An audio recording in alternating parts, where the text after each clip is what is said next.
Passion, une émission qui va à la rencontre de l'autre. Discutons Passion, c'est de la musique d'hier à aujourd'hui.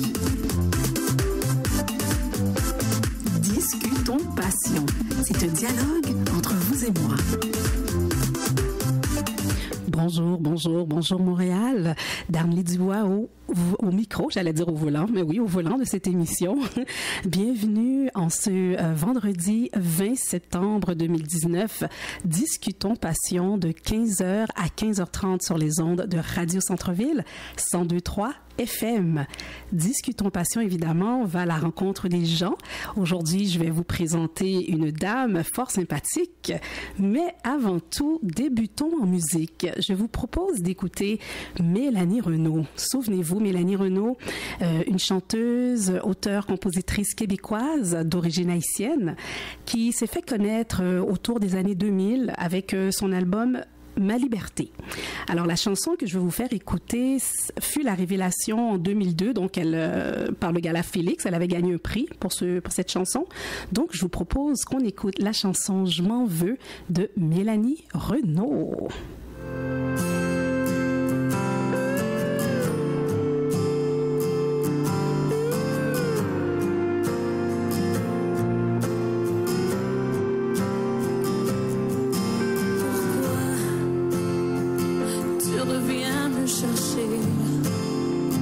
Pourquoi c'est encore moi que tu viens déchirer? Pourquoi je veux que tu entres, je veux que tu sortes? Pourquoi c'est plus fort que moi? Chaque fois je t'ouvre la porte. Pourquoi près de toi je vois plus clair?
C'était Mélanie Renaud avec la chanson « Je t'en veux ».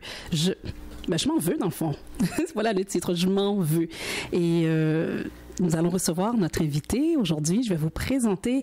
J'ai fait des recherches à son sujet. J'ai tapé son nom sur Google. Alors, je vous présente Esther Guillaume. Et ce que j'ai lu, c'est que c'est une gestionnaire d'entreprise, gestionnaire de projet axée sur les résultats. Et à Discutons Passion, nous allons chercher à connaître son parcours, évidemment aussi ses passions. Alors, bienvenue à Discutons Passion, Esther Guillaume. Bonjour à tous, tous les auditeurs de Discutons Passion, les super branchés de la radio, et merci beaucoup d'Annie de l'invitation. Ça me fait plaisir d'être là avec toi. Ça nous fait plaisir. On va apprendre à te connaître davantage. Tout d'abord, ça fait combien de temps que tu es au Québec? J'imagine que tu es d'origine haïtienne. Oui, je viens d'Haïti. Et ça fait environ 5 ans. 5 ans? Que je suis résidente ici au Québec. Alors, au Canada, parce qu'avant, j'étais en Ontario. OK, aussi. À Ottawa, oui, avec ma fille. Ma fille vient encore là-bas. Moi, j'estime que je suis francophone, donc je pourrais mieux me débrouiller ici au Québec. Et c'est ce qui se passe, effectivement. Je suis plus à l'aise au Québec qu'en milieu anglophone. D'accord. Donc, le choix de Montréal, c'est pour la langue. Oui, c'est pour la langue surtout. D'accord. Parlons de ton parcours académique. Voilà, donc j'ai une formation en gestion administrative et financière en Haïti, gestion des PME et des séminaires partout. Par exemple, pendant que je travaille comme gestionnaire de programme à Oxfam GB, Grande-Bretagne, j'ai pu obtenir des formations faites sur mesure, tantôt en Colombie, au Mexique, pas Panama, l'autre pays francophone, parce qu'on travaille dans le lac. Dès qu'il y a un séminaire, qu'il s'agit d'un séminaire d'une semaine ou 2 mois, vraiment des modules pour la gestion axée sur résultats. Donc, je suis là. Et ça fait de moi la femme que je suis maintenant, parce que ce type de formation faite sur mesure te donne la possibilité de concevoir des projets, d'exécuter des programmes sur mesure en fonction des besoins et surtout dans l'objectif d'atteindre des résultats. OK. Donc, tu n'as jamais cessé de te former, j'imagine. C'est ça ma passion. Ah! On va en parler tout à l'heure. Alors, depuis que tu es arrivée au Québec, quelles sont tes réalisations? Eh bien, sachant que évoluer comme immigrante, surtout dans un milieu tel que le Canada, ce serait pas facile, parce que chez moi, j'étais manager de programme, je travaillais dans des grandes institutions, d'abord avec l'institution publique, après les institutions privées, enfin les ONG. Parallèlement, je gérais ma propre entreprise de formation. Donc, je savais que je n'allais pas être automatiquement au Québec à la tête de grandes entreprises comme gestionnaire, comme je l'ai été dans mon pays. Donc, j'étais optée pour devenir au travail autonome. D'accord. Et dès ma première étude, c'était surtout, mon premier choix, c'était de devenir agent immobilier, et j'ai passé l'examen en Ontario. Je crois que c'était en anglais, j'ai réussi à plus de 87%. Et ensuite, je vois que c'était encore plus facile de me lancer dans les finances, parce que avant de laisser le pays, j'ai dit, OK, je vais apprendre les finances du pays. Je vais apprendre les lois fiscales du pays pour ne pas me planter. Je vais aussi apprendre un métier où il y en aura toujours besoin, où les besoins, si on remplace les hommes dans les entreprises par des robots, par des machines, des machines, mais moi, mon type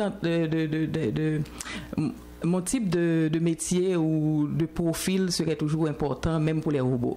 Donc, depuis en Haïti, tu commençais à penser à qu'est-ce que tu vas faire. Tu sais, quand on t'octroie la résidence permanente, on te donne aussi un guide. Un guide pour voir au Québec ou au Canada quel type de métier où les besoins sont plus en demande, où il y a une forte demande dans quel secteur.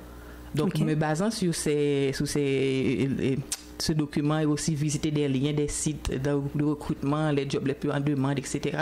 Et c'est vrai qu'il y a eu beaucoup de demandes de responsables de programme qui faisaient un petit peu mon profil, mais je suis aussi réaliste, car je savais, si j'ai pas d'études faites au Canada, même si j'ai eu des séminaires de gestion ici au Canada, mais si j'ai pas vraiment une maîtrise, un doctorat ici fait au Canada, il y a des postes que je ne peux même pas viser. Donc, je me suis dit, mais si je veux être autonome comme je l'ai été, parce que quand on a l'habitude de gérer ou de travailler avec des gens quand on a le même niveau, etc.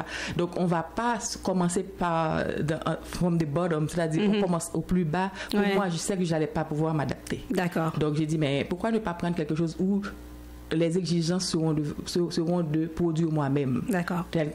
Être vendeur, par exemple. C'est tout ce qu'on fait, c'est de vendre. Même si on gère sa propre entreprise, on vend un service, on est toujours à la recherche de la clientèle, etc. Donc, c'est pourquoi j'ai pris au début tout ce qui a rapport aux assurances, les droits, etc. Ensuite, et ça, il y a toujours de l'emploi. Exactement. Même pour assurer les robots, on en a toujours. Même si on veut changer le système employé par des machines, on va toujours assurer les machines. Tout donc, à fait, c'est sûr qu'on en aura besoin. Et la chaleur humaine dans ce contexte-là, même s'il y a des logiciels qui font les calculs, mais on aura toujours besoin des gens. Donc, c'est en ce sens-là, actuellement, je suis aussi en train d'apprendre à devenir planificatrice. Oh, wow. Planificatrice financière. Okay. Je me suis inscrite à HEC pour décocher mon bac. Pour ne pas m'arrêter là. Donc, on n'arrête jamais d'étudier. Je veux rester jeune. C'est bon l'apprentissage. Quand on continue à apprendre, c'est sûr que le cerveau va fonctionner et ça va. Et puis, on va fréquenter aussi les jeunes. Ah oui, tout à fait. Ah oui. Voilà, donc c'est ça le truc. Alors, concrètement, qu'est-ce que tu fais présentement comme travail? Eh bien, dis donc. Plusieurs chapeaux, j'imagine. Oui, j'ai honte de le dire. Je suis toujours comme ça dans mon pays, touche à tout. Donc, mais c'est bien, c'est ce qui nous garde en vie, j'imagine. Mais parfois, on n'a plus d'énergie. Quelqu'un me dit souvent, et je profite de le saluer, mon conjoint me dit, tu te crois toujours jeune, toi. Donc, actuellement, je suis commissaire à la sermentation. OK. C'est très facile de devenir commissaire à la sermentation. Si quelqu'un veut devenir maintenant commissaire à la sermentation, on peut me contacter. Et quel est le rôle? C'est de nommer également aussi les commissaires à la sermentation, de certifier les documents surtout et de préparer des lettres d'invitation, etc., d'affidavit, etc. Donc tout ce qu'on peut faire, on n'est pas notaire, mais on peut aussi assermenter des gens. Et puis je fais les taxes, mais je travaille surtout avec Institut Canada. Et dire que depuis en Haïti, j'ai travaillé avec Institut Canada parce que j'enseignais dans mon école le logiciel QuickBooks. OK. C'est un lot c'est un package de Institut Canada. Donc Institut Canada, c'est une compagnie qui produit des logiciels et pour le Canada et pour les États-Unis, et ils font aussi des logiciels d'impôts. Ici, on connaît surtout TurboTax ou Impôt Rapide. Donc, je travaille avec cette compagnie à chaque période de taxe, etc. Donc, où je reçois les gens, je ne prépare pas les taxes, mais je reçois les gens qui ont des problèmes avec le logiciel. Je suis plus spécialiste du logiciel, Turbo Impôt. Donc, j'avais prévu de connaître les taxes et les lois du pays. Donc, à partir de là, j'ai appris à connaître, à maîtriser les taxes un petit peu des deux, et de la province et du fédéral. Et ensuite, mon travail actuel, qui est le plus, je dirais, ce que qui je prend fais, plus ton temps, exactement, c'est que je suis représentante en assurance de personnes. OK. Donc, en parlant d'assurance de personnes, c'est tout ce qui va avec, ce sont les produits financiers en général, les placements, les REER, les CELI, les assurances auto et habitation. Et qu'est-ce que tu aimes le plus dans ce travail, en titre de conseillère en assurance? J'ai l'impression que c'est surtout l'éducation que j'aime, l'éducation financière.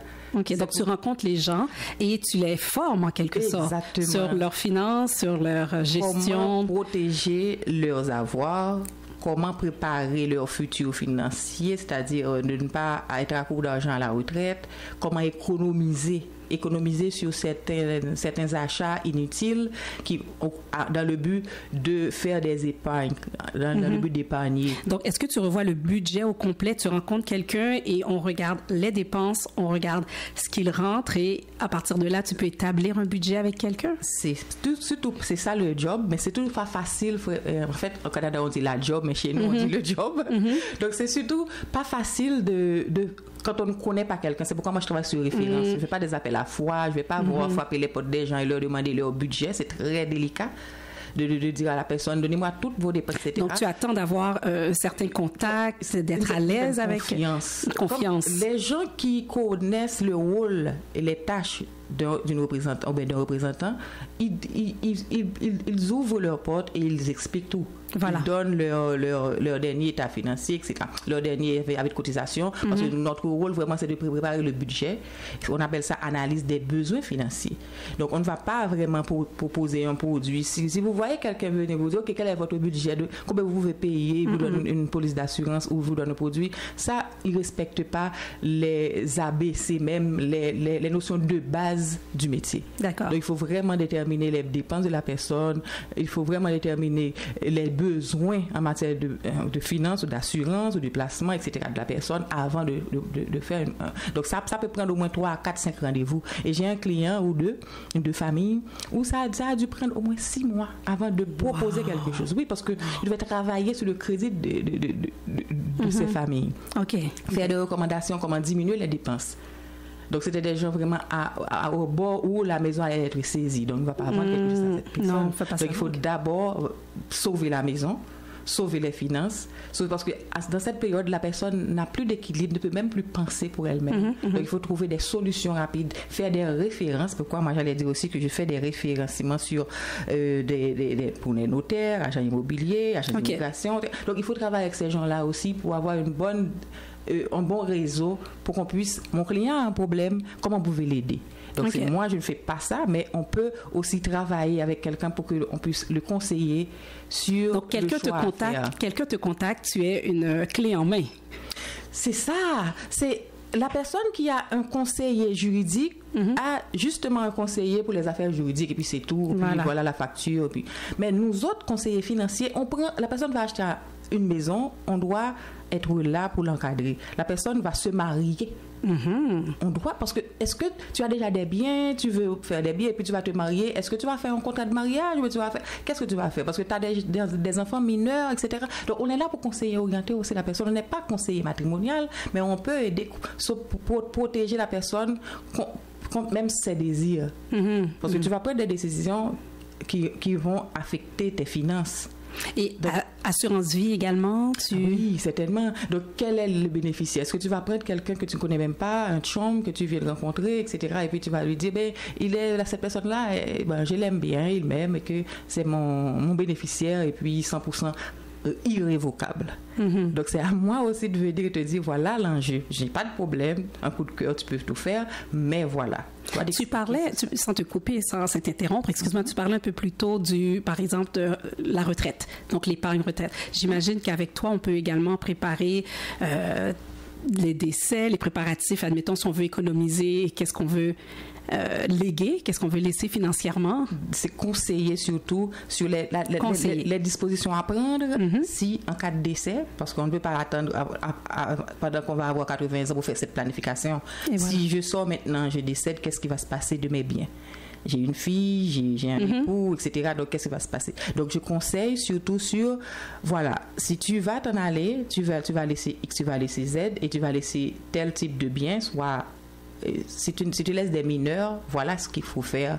Donc, ce sont ces conseils-là qu'on donne. Les gens ne sont pas obligés de suivre à la lettre, mais au moins, ils doivent savoir, ils doivent être au courant. Il y a une loi en Haïti, je ne sais pas si c'est valable ici, qui dit « Nul ne doit ignorer la loi ».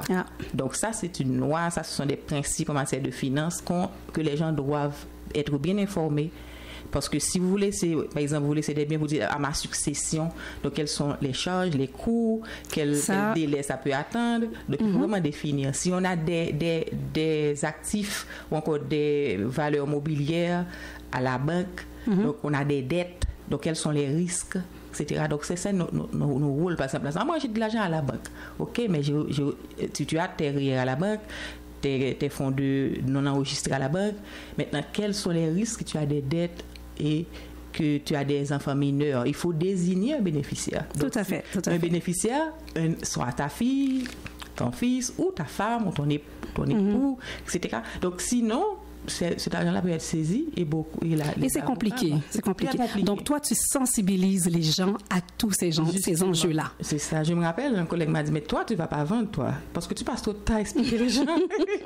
Non, mais on aime ça. On préfère les gens qui prennent le temps de nous écouter et de cerner nos besoins. Exact. Rapidement, quel est le numéro de téléphone, par exemple, pour te joindre? Ou courriel, par exemple? Un seul numéro, 514-7 06 1751. Et l'adresse pour trouver les produits financiers, c'est ia.ca/Esther Guillaume. On va prendre... Esther Guillaume. Donc, c'est 514, mais c'est plus facile de me trouver sur le 514-706-1751. En cas d'appel, laissez un message. Un message, oui, voilà, tout à fait. Un SMS, un WhatsApp, je réponds rapidement. Alors, on va prendre une pause musicale. On revient par la suite. Tu pourras nous parler encore plus de d'autres réalisations parce que Esther Guillaume porte plusieurs chapeaux. Et on va également aussi parler de tes passions quand on revient. Merci. Alors, je propose qu'on écoute une chanson de rock voisine, La berceuse du petit diable.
Avec les fées et les loups.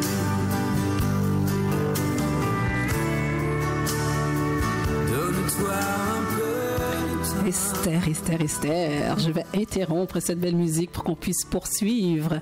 Et quelle autre réalisation tu as concrétisé? Comme j'avais vraiment ma passion en Haïti, c'était la formation professionnelle, la formation des cadres. J'avais une entreprise depuis 2005 qui s'appelle Formatel. Et ici, elle est enregistrée sur C-Formatel. Donc, C-Formatel est une formation en ligne, c'est un centre de formation en ligne. Et en Haïti, c'était physique. Et j'ai un contrat avec la commission scolaire des Rives du Saguenay pour recruter. Je ne fais pas de formation actuellement, mais je fais des séminaires sur la gestion de programmes, la gestion des ressources humaines et d'autres séminaires que Haïti me demande. Des gens qui veulent venir au Canada pour venir prendre des séminaires, des institutions surtout. Mais ici, ici, les gens qui sont intéressés à suivre une formation en comptabilité, en secrétariat médical, technique de vente, vente conseil, représentation. Il y a le nouveau programme aviseur automobile. Il y a aussi les gens qui doivent être formés sur les pièces d'automobile, etc. Okay. Très en demande. On attend qu'une cohorte soit formée pour les placer automatiquement en milieu de l'emploi. C'est très facile de s'inscrire. Visitez le site, c'est formatel.com et vous allez voir, ils n'exigent même pas le niveau secondaire 5. OK. Donc, ce sont des formations qu'on peut suivre en ligne? En ligne. OK. Et c'est la commission scolaire qui dispense la formation. D'accord. Pas ces formateurs. Nous sommes seulement là pour recruter. D'accord. On fait le lien uniquement. Pour votre transmission. Exactement. D'accord. Et recruter et ensuite faire le lien pour le suivi de la formation. OK. Donc, c'est formatel.com pour les détails et 514-706 1751 pour les informations. Je sais, Darlene, tu as beaucoup de questions. Oui, c'est bon. Alors, une de tes passions rapidement, quelque chose que tu aimes faire à part toutes ces formations? Recherche. De la recherche? Recherche pour me perfectionner. Oh, wow. À part la formation, être formé et former les autres, j'aime faire la recherche. Donc, si on me donne un film et une tablette pour la recherche, je choisirai la tablette pour faire la recherche. OK, super. Vraiment, je suis gourmande d'apprendre, une vraie passionnée d'apprendre de nouvelles choses. C'est ça ma vie. Wow, j'aime ça. Donc, on vieillit jamais et l'apprentissage, c'est tout au long de la vie. C'est un truc pour rajeunir aussi. Voilà. Ça m'a vraiment fait plaisir de te recevoir. Esther Guillaume, encore une fois, ton numéro de téléphone avant qu'on quitte? 514-706-1751 pour bénéficier de la bourse du gouvernement et surtout un prêt et jumelé de bourse. Vraiment beaucoup d'argent qu'offre le Québec pour la formation à distance. Super. Merci. On va continuer de te recevoir à la radio et à la prochaine. Chers auditeurs, je vous dis déjà à la semaine prochaine pour une autre émission de Discutons Passion.